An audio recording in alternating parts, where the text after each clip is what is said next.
initiator in the Philippine history, Ferdinand Edralin Marcos, established the martial law.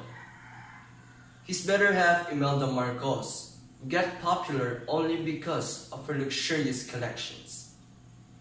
The Philippine history got more interesting and talked about when Ferdinand Marcos was elected as the President of the Philippines.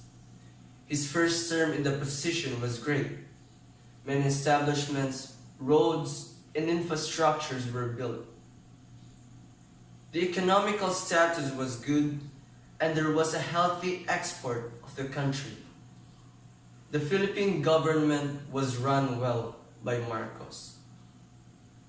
Imelda Marcos also had a great power, being the wife of the late president, and was known to have an edifice complex. She helped and assisted in building up different healthcare institutes like Heart Center, Lung Center, and Kidney Center.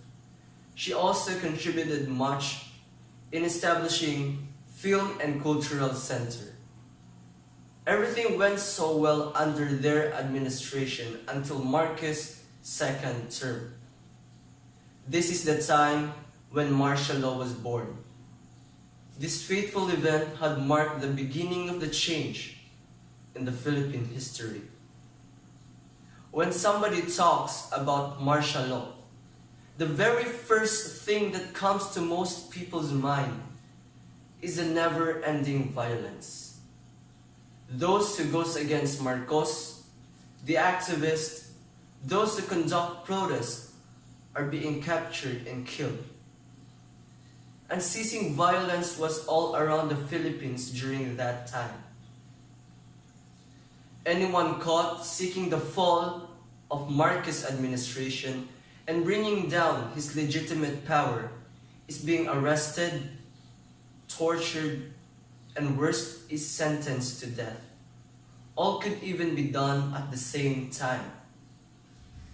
Tragic events such as Plaza Miranda bombings and late Benigno Aquino Jr.'s death were said to be under the influence of martial law. During that time, the military has the control. Marcos was indeed an intelligent man, but he had used his knowledge for his personal interest. It is already proven that history really repeats itself.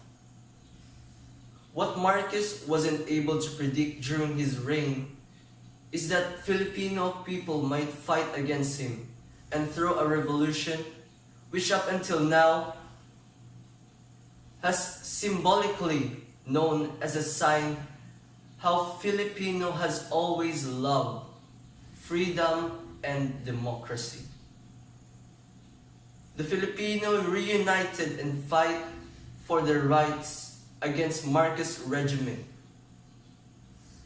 Human rights generally should be bestowed to all people. The movement succeeded in overthrowing the inhumane rule of Marcos. This event has served as a reminder to people and to the future leaders of the succeeding generation to serve and run the country without being selfish and lack of humanitarian considerations.